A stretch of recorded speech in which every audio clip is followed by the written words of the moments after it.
जाएगा जाएगा। तो यानी इसको कितना पे पड़ जाएगा, 180 रुपया में पड़ जाएगा। इनपुट कॉस्ट इसका इतना में खरीदेगा ये। अब ये बुनकर है, कुछ इसमें कपड़ा वपड़ा बनाएगा और इसके बाद जो मान लेते हैं एक स्वेटर बना दिया उसने धागे से, या कुछ कपड़ा बना दिया, कुछ कपड़ा का एक कपड़ा थान बना दिया और उसने उसका मूल्य रख दिया कि भाई इतना 180 रुपया में किने हैं, 200 रुपया में तो जरूर बेचेंगे। हम लोग यहाँ एक्साइज ड्यूटी 20% मान के चल रहे हैं। ठीक, तो ये भी तो 20 रुपया अपना मार्जिन रखेगा कि हम जब धागा लेके आए, धागा को मैंने एक किया, इसके बाद कपड़ा बना दिया, तो बोला 20 रुपया तो हम लेंगे इसका। तो 180 का उसने 200 रुपया इसका वस्तु का मूल्य रख दिया। फिर ये जब ये बनाएगा, यहाँ कौन पहुंच जाएगा? अरे भाई तुम कपड़ा बना रहे हो, कौन पहुंच जाएगा? चलिए, एक्साइज इंस्पेक्टर पहुंच जाएगा, बोलेगा लाओ इस पर, तुम एक उत्पाद बना रहे हो ना, तो एक्साइज ड्यूटी पे करो। कितना? 20%। इफेक्टिव कॉस्ट कितना हो जाएगा?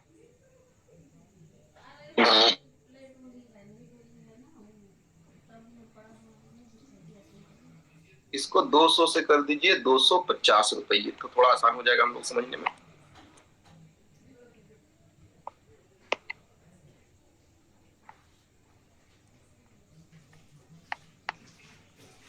तो इफेक्टिव कॉस्ट कितना हो जाएगा?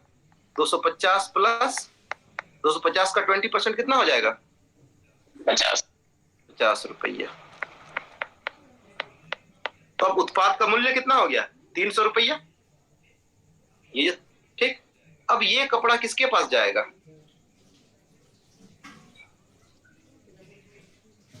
ये भी कोई ऐसे पैंट शर्ट नहीं बना, सिर्फ कपड़ा बनकर तैयार हुआ है, तो ये दर्जी के पास जाएगा टेलरिंग के लिए। टेलर इस कपड़े को सीकर क्या बनाएगा? कोई वस्तु बनाए, कपड़ा शर्ट वाले शर्ट बना देता है। टेलर को पड़ गया ये 300 रुपया का। टेलर जब इसको सी के कंप्लीट किया तो बोला कि हम इसको 400 रुपये में बेचेंगे, अपना 100 रुपया मेरा खटाई। फिर जब टेलर यहाँ पर 400 क्या तैयार किया, चलिए मान लेते एक शर्ट तैयार करता है, तो लेकिन 400 रुपया तो बेचेंगे भाई, अपना सिलानी का अपना 100 रुपया लेंगे। तो जैसे ही शर्ट तैयार किया, इसके पास फिर कौन पहुंच जाएगा? एक्साइज ड्यूटी का इंस्पेक्टर। भाई तुमने नया प्रोडक्ट बनाया, लाओ पैसा दो हमको। तो 400 का 20% कितना हो जाएगा बताइए? 80 रुपया।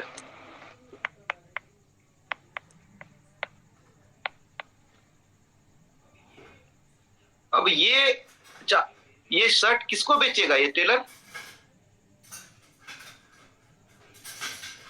बताइए। होलसेलर को।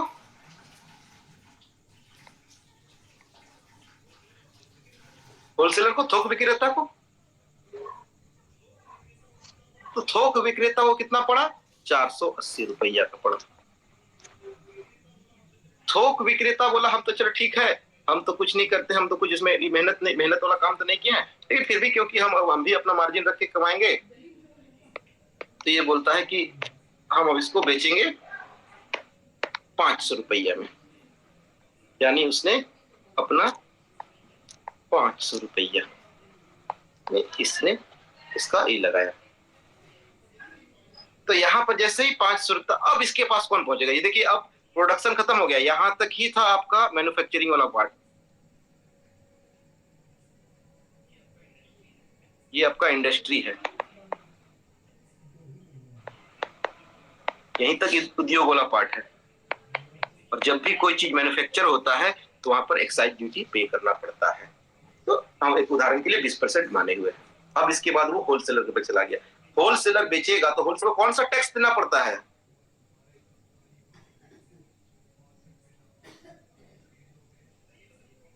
बताइए कौन सा टैक्स देगा? ये देगा व्यापार टैक्स। उसको ही हम लोग वही टेम्पररी 20% मानते हैं। तो वस्तु का मूल्य कितना हो गया, कितना हो गया? 580 का 20% 100 रुपया, यानी 600 रुपया। बोलते चले जाइएगा, एकदम आराम से समझ जाइएगा, कोई कठिन बात नहीं है इसमें। होलसेलर किसको बेचेगा कपड़ा? रिटेलर को। खाएंगे, खा रहे हैं।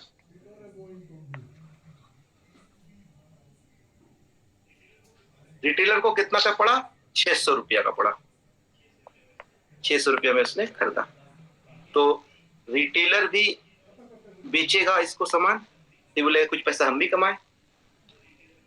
तो रिटेलर बोला कि हम इसको 650 रुपया में बेचेंगे भाई। तो ये जब बेचने के लिए निकलेगा तो इसको क्या देना होगा? Sale tax. चलिए इसको भी हम लोग 20% इश्यू कर लेते हैं। तो कितना हो गया वस्तु की कीमत? 650 का बिक्री का 20% जोड़ेगा कितना हो जाएगा बताइए, पता चलिए। इसका आवाज कर रहा है, जरा सा साउंड कर दीजिए जैक जी। ठीक है बोलिए। हम म्यूट कर दे रहे हैं, हम म्यूट कर दे रहे हैं, रुकिए। हाँ 650 का 20% कितना हो जाएगा बोलिए, बोलते चलिए।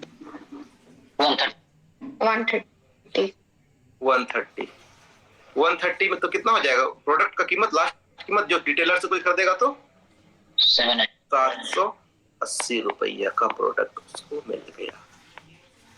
अगर ये टर्म आप लोग समझ पा गए हैं तो हम लोग वैट में जैसे आएंगे तो आप देखिए, अरे वैट तो बड़ा बढ़िया है इसकी तुलना में। तो ये चलता था कब? वैट कब आया भारत में? अब जब आप लोग कहानी बताइए वैट कब लाया गया? तुरंत गूगल कीजिए ना, गूगल तो बता ही देगा। इन सब चीजों का फैक्ट नहीं बताऊंगा, वो सब आपको पता होना चाहिए। तुरंत गूगल करके बताइए वैट कब इंप्लीमेंट किया गया था भारत में?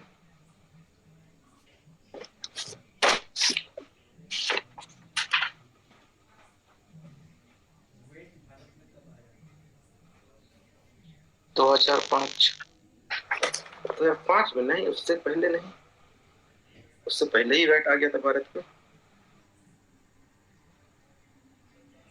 97 के आसपास में आ गया था।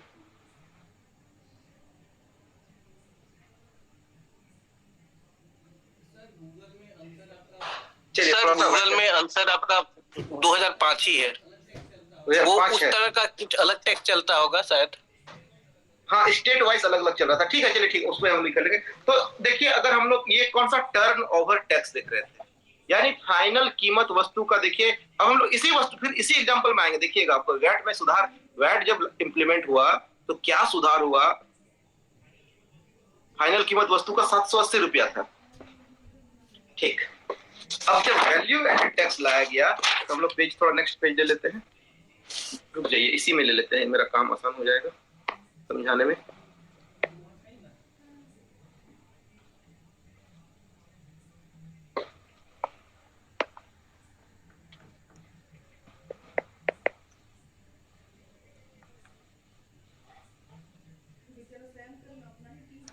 ठीक,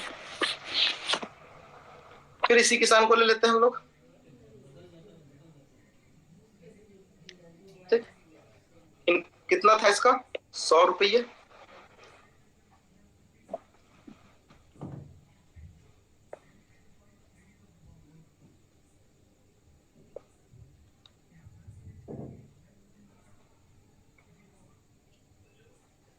तो जो स्पाइनिंग मिल वाला मालिक था उसने जब उसको धागा बनाया, धागा बनाने के बाद उसने इसका वैल्यू एडिशन किया। बोला कि हम 50 रुपये का 50 का वैल्यू एडिशन करेंगे इसमें।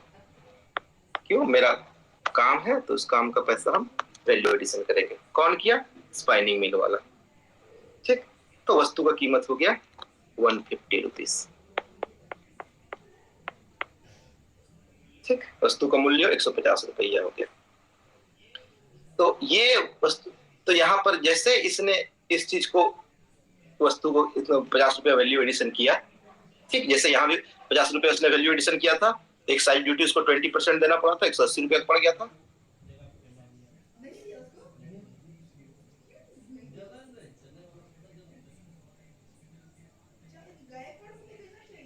तो नेक्स्ट स्टेप में देखिए क्या हो रहा था। जैसे ही ये किसने, स्पाइनिंग मिल वाले ने 50 वैल्यू एडिशन किया, तो ये किसको बेचेगा, वीविंग मिल को। अब जो टैक्स लगेगा सिर्फ और सिर्फ वैल्यू एडिशन पर लगेगा, ध्यान दीजिएगा। अब इसको प्लस एक्साइज ड्यूटी पे करना है किस पर, वैल्यू एडिशन पर। तो 100 रुपया तो वस्तु का दाम था, ठीक, 50 रुपये उसने वैल्यू एडिशन किया, प्लस 50 रुपये का 20% कितना हो जाएगा, ध्यान दीजिएगा। वैल्यू एडिशन सिर्फ 50 रुपया और 10 रुपया होगा, होगा या नहीं होगा? जी सर, जी सर। हाँ, तो ये हो गया अब 160 रुपये का। ये 10 रुपया मैं मार्क कर रहा हूं, ये वैल्यू एडिशन पर टैक्स है, ना कि प्रिंसिपल पर। लास्ट टाइम पिछले बार जब हम लोग देख रहे थे तो क्या हो रहा था, प्रिंसिपल पर भी टैक्स लग रहा था 100 रुपया, 150 उसने वैल्यू एडिशन किया और 20%, तो टोटल पर उसका 20% पड़ रहा था, यानी 100 रुपया जो यहाँ करता उस पर भी उसको 20% देना पड़ रहा था। अब देखिए यहाँ पर अब कितना वस्तु का कीमत हो गया, 160 रुपया। अब सिंपली देख रहे हैं, तीन अगर स्टेप हम ऊपर बढ़े हैं तो यहाँ उस वस्तु की कीमत 180 रुपया था, खरीदना पड़ रहा था, इसको 160 रुपया में ही खरीद रहा है वो। कौन, वीविंग मिल वाला। वीविंग मिल को 160 रुपये का ये वस्तु पड़ गया। जब इसको 160 रुपये का पड़ गया तो इसने भी इसमें वैल्यू एडिशन किया, कितना का, 160 में इसने वैल्यू एडिशन, कुछ तो पैसा कमाएंगे हम, तो मान लेते हैं इसने 70 रुपये का इसने वैल्यू एडिशन किया। कितना हो गया, 170 प्लस 160 प्लस 70, 230 रुपये। अब इसने 70 रुपये का, अब आप बोलिए वैल्यू एडिशन पर एक्साइज ड्यूटी, तो 70 रुपये का 20% कितना होगा,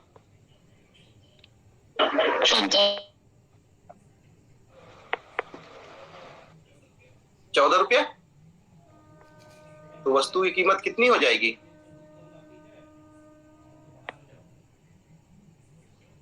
244 रुपया। ठीक है, वैल्यू एडिशन पर टैक्स लग रहा है, ना कि टोटल अमाउंट पर। ध्यान दीजिए, जितना वैल्यू ऐड हो रहा है उस पर एक्साइज ड्यूटी लग रहा है। तो टेलर को मिल गया अब वो 244 रुपये में। टेलर अब किसको बेचेगा, होलसेलर को। तो टेलर को 244 का पड़ा, टेलर बोला हम इसको कपड़ा वपड़ा सिएंगे, हम इसको कुछ बनाएंगे, तो इसमें हम 100 रुपये का वैल्यू एडिशन करेंगे, अपने मेहनत का पैसा लेंगे।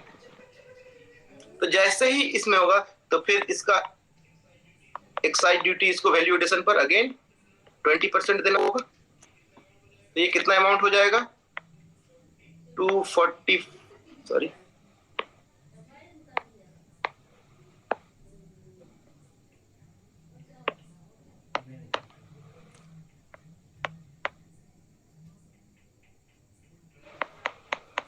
100 का 20% कितना हो जाएगा, 20 रुपीज। तो ये मिल गया 364 रुपीज। हम प्रत्येक ई को किस पे वैल्यू एडिशन हो रहा है उस वैल्यू को हम मार्क गोल करते चले जा रहे हैं। ठीक, यानी 244 रुपये का जब टेलर को ये पड़ा और उसने बोला हम जब कपड़ा वपड़ा सी के एक तैयार करेंगे प्रोडक्ट, उसमें 100 रुपया तो कमाएंगे जरूर, उसमें अपना मेहनत का पैसा। तो जैसे ही उसने बेचने के लिए निकला, ईडी बोला, ए भाई, ईडी मतलब ओल आईडी ने, यहाँ एक्साइज ड्यूटी इंस्पेक्टर, वो आया, बोला कि बनाया हो सामान, इसका टैक्स पे करो। बोला ठीक है सर, पे कर रहे हैं। कितना, 20%। कितना वैल्यू बढ़ाए थे, 100 रुपया। तो 100 रुपया 20 रुपया निकालो, तो उसने 20 रुपया उसको निकाल के दिया, तो वस्तु की कीमत हो गई 364 रुपया। ये पैसा अब दर्जी से निकल कर कहां चला गया, होलसेलर को।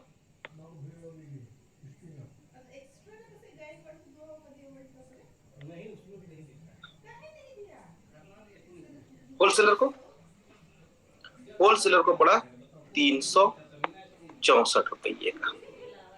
इसने बोला कि ठीक है, हम तो कुछ बनाते नहीं है, 20 रुपया तो जरूर कमाएंगे। तो 20 रुपया कमाएंगे तो बोलेगा 20 रुपया, ए भाई तुम अब इसका तुमको एक्साइज ड्यूटी पे करो 20%। तो कितना हो जाएगा 20 रुपया का 20%? क्या हो जाएगा 20 रुपया का 20%? हाँ, 4 रुपये। 4 रुपया। तो टोटल कितना हो जाएगा?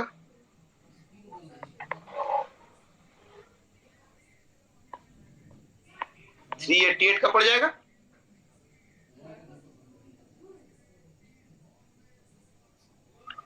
होलसेलर के बाद वस्तु कहां जाएगा? रिटेलर के पास। रिटेलर को वस्तु पड़ा 388। ये भी बोलेगा हम कुछ पैसा हम भी तो कमाएंगे। तो ये बोला कि हम भी इसमें अब 50 रुपया तो जरूर हम कमाएंगे। खुदरा बोल रहा है। और 50 रुपये में फिर पहुंच जाएगा कौन? ईडी बोलेगा कि लाओ भाई तुम भी सेल टैक्स दो हमको, व्यापार टैक्स दो 20%। नहीं, सेल टैक्स एसटी लिख देते हैं। सॉरी, ईडी यहाँ नहीं पहुंचेगा, यहाँ पहुंचेगा सर्विस टैक्स वाला। नहीं, सर्विस टैक्स नहीं, वो वाला कौन बोल रहा है? सेल्स टैक्स वाला। एक मिनट, यहाँ होलसेलर भी ईडी नहीं पहुंचेगा। सॉरी, इसमें भी आपको ये जो ईडी लिखा हुआ मैंने इसको मिटा दीजिए। ये यहाँ पर हो जाएगा व्यापार टैक्स। ठीक, अब ये सेल्स टैक्स बोलेगा 20% इसका दो। किसका? इस 50 रुपये का। तो वस्तु की कीमत कितनी हो जाएगी? 388 प्लस 50 प्लस 50 रुपये का 20% कितना हो जाएगा? 10। 50 रुपये का 20% 10 रुपया। जी सर। तो फिर फाइनल प्रोडक्ट कितना का मिल गया? 350 प्लस 380 प्लस 60, 388 प्लस 60, 388 प्लस 60 जोड़िए, ये कुछ आपका पड़ जाएगा 448 पड़ेगा। तो वैल्यू एडेड टैक्स आने के बाद उस वस्तु की फाइनल कीमत कितना हो गया? 448। और वहीं जब वैल्यू एडेड टैक्स नहीं था तो वस्तु कीमत थी 780 रुपये। तो कौन सा ज्यादा अच्छा है, ये टर्नओवर टैक्स या फिर वैल्यू एडेड टैक्स? अगर आपको वैल्यू एडेड टैक्स समझ में आ गया तो आपको जीएसटी समझने में जरा भी समय कुछ दिक्कत नहीं होगा। अगर आपको वैल्यू एडेड टैक्स नहीं समझ में आ गया तो मैं फिर बताऊंगा, फिर से एक बार फिर से इसको स्पीच को ही करवाऊंगा। पहले आपको बताइए फाइनल देखिए कितना पड़ रहा है वैल्यू एडेड टैक्स लगने के बाद वस्तु की कीमत 448 रुपया। और वही टर्नओवर टैक्स से वस्तु कीमत कितनी हो रही थी? 780 रुपया। तो कौन सा टैक्स वाला बढ़िया है? वैट। अच्छा। और इसी का बड़ा भाई, जब वैट ही बड़ा हो जाता है तो वो कहलाता है जीएसटी। जब वैट अच्छा था तो वो तो, और जब बचपन में ही कोई अच्छा है पढ़ने में तो बड़ा होकर पूरा संभावना है कि वो अच्छा ही करेगा। इसका मैं इस चीज का, इस पर्टिकुलर चीज का मैं पीडीएफ आप लोगों को पहले शेयर कर देता हूँ। इसको समझ लीजिए तो आप लोगों का काम आसान हो जाएगा काफी पहले से। सर ये ईडी को कैसे पता कि उसमें मतलब कि वैल्यू एडेड में जो मतलब टैक्स लगा रहा है वो कैसे पता करेगा? हाँ, तो ये ठीक है, पूछ लिए, मैं बताता हूँ एक एक करके। पहले को यहाँ तकनीकी समस्या किन्हीं को हो रही है तो पहले उन चीजों को बात कीजिए। जहां पर समझ में नहीं आया उसको, उनकी बात है तब हम आपका ले लेंगे। नहीं, यहाँ तक मैं बता रहा हूँ। एक मिनट जरा शेयर कर लूँ आप लोगों के सामने।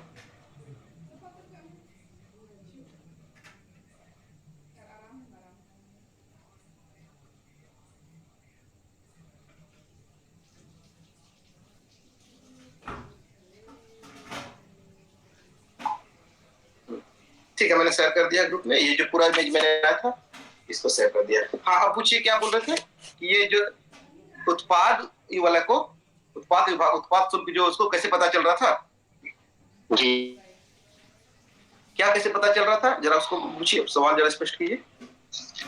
ये जो ईडी वाला जो मतलब कि वो वैल्यू एडेड में जो 20% लगा रहा है, तो वो कैसे पता करे कि उसमें वो वैल्यू एडेड 50 रुपया कर रहा है कि 100 रुपया कर रहा है, उसमें हम लगाएंगे?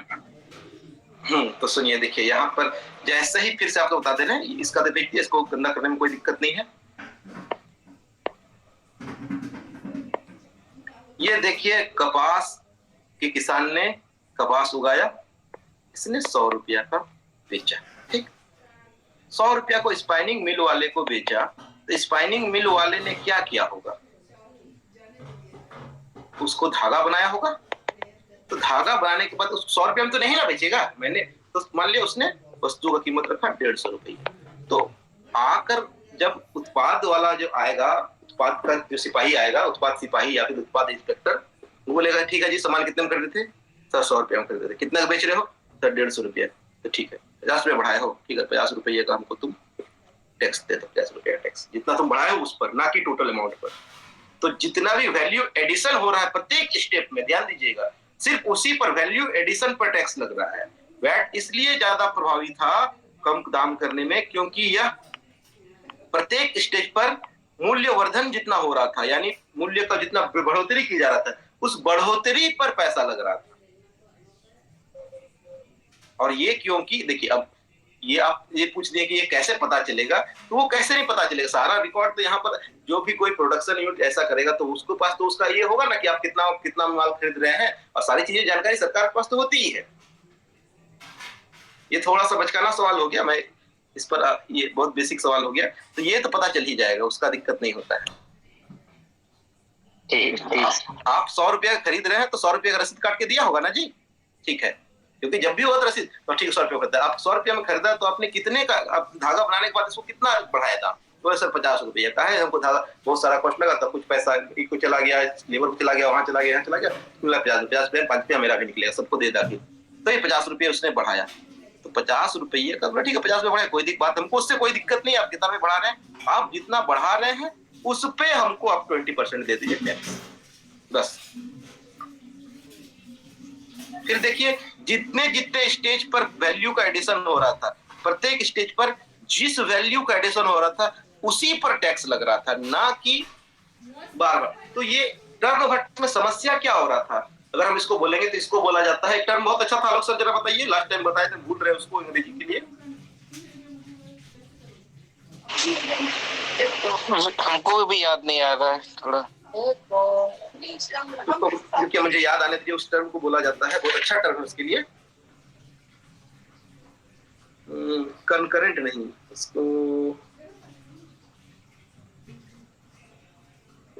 ठीक है, मैं याद आएंगे तो बता दूंगा उसको, ठीक। तो कुछ ये जो ट्रेडिशनल मेथड था मेरा टर्न ओवर टैक्स, इसमें सुधार किया गया वैल्यू एडेड टैक्स के माध्यम से। हालांकि ये भी कई सारे में हुआ था, मैं एकदम बहुत सिंप्लीफाई करके बता रहा हूँ, ये कई बार मॉड वैट, फिर सैंड वैट, कई नाम से किया गया, उतना फिर हम लोग को जानना, पहले हम लोग इसको समझ लेते हैं, फिर इसके बाद हम लोग उस पर आएंगे कि इनकी कैसा कैसा सुधार किया है। तो यहाँ पर हम लोग साफ साफ इससे पता चल रहा था कि वैट में प्रत्येक चरण में जितने वैल्यू का एडिशन किया जा रहा था, जितने मूल्य का वर्धन किया जा रहा था, उस पर ही कर लगाया जा रहा था, ना कि टोटल अमाउंट पर, जिससे अंतिम उत्पाद के रूप में जब ग्राहक को सामान मिल रहा था तो उसके दाम में साफ साफ हम लोग कमी देख पा रहे हैं। ये एक सिंपल उदाहरण है एक्सप्लेनेशन आपको समझाने के लिए कि ये ऐसा सुधार था।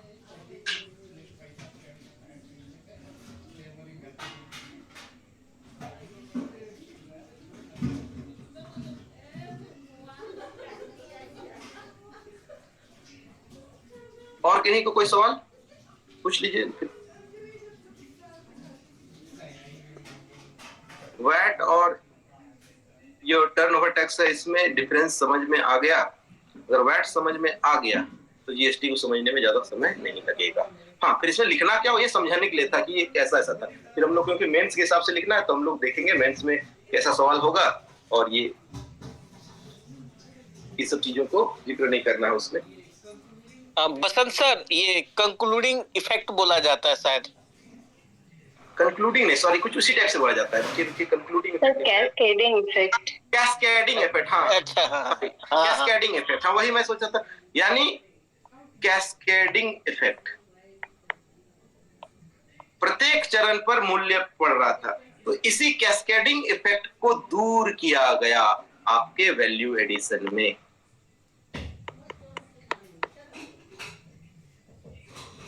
ठीक है, उस सब के बारे में वैट जब पढ़ाऊंगा तो कैस्केडिंग इफेक्ट क्या है, वो सब सारी चीजों का जिक्र होगा।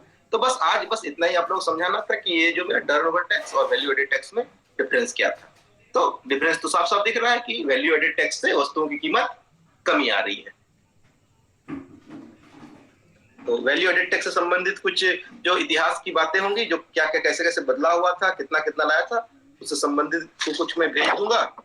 ये तो सिर्फ समझने के लिए था, और इसका इतिहास क्या था इसको थोड़ा सा जान लेंगे, और क्या प्रभाव पड़ेगा, तो प्रभाव तो दिख ही रहा है क्या प्रभाव पड़ रहा है, और किन किन राज्यों ने कब कब लगाया था। क्योंकि वैट क्या था, वैट ना अलग अलग राज्यों में वैट की दर अलग अलग थी, इसीलिए एक ही सामान खरीदने पर आप शायद इस राज्य से खरीदेंगे तो शायद कुछ दाम ज्यादा पड़ जाए, कहीं कम पड़ जाए, इन सभी चीजों की समस्याएं आ रही थी। तो वैट में भी कुछ समस्याएं थी, ऐसा बात नहीं कि वैट भी आपका जाकर बहुत एकदम एरर फ्री था।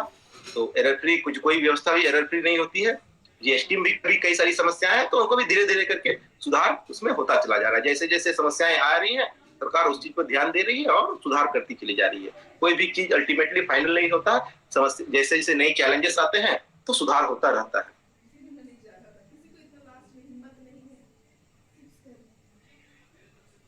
ठीक है, मेरे तरफ से तो आज इतना ही था। अगर आपको इतना समझ में आ गया तो फिर आप लोग को मैं कल जीएसटी बताऊंगा। कल जीएसटी और मैं भी थोड़ा अच्छे से पढ़ लूंगा, और इससे संबंधित जितने भी सवाल हैं सवाल डाल दूंगा। जी सर, थैंक यू, बहुत ही अच्छा बताया आप। कोई दिक्कत नहीं है, मैंने की पीडीएफ भेज दीजिएगा, हम लोग सेल्फ स्टडी भी कर लेंगे। कोई दिक्कत होगा तो आप लोग टेक्स्ट कर सकते हैं पीडीएफ पढ़ते समय,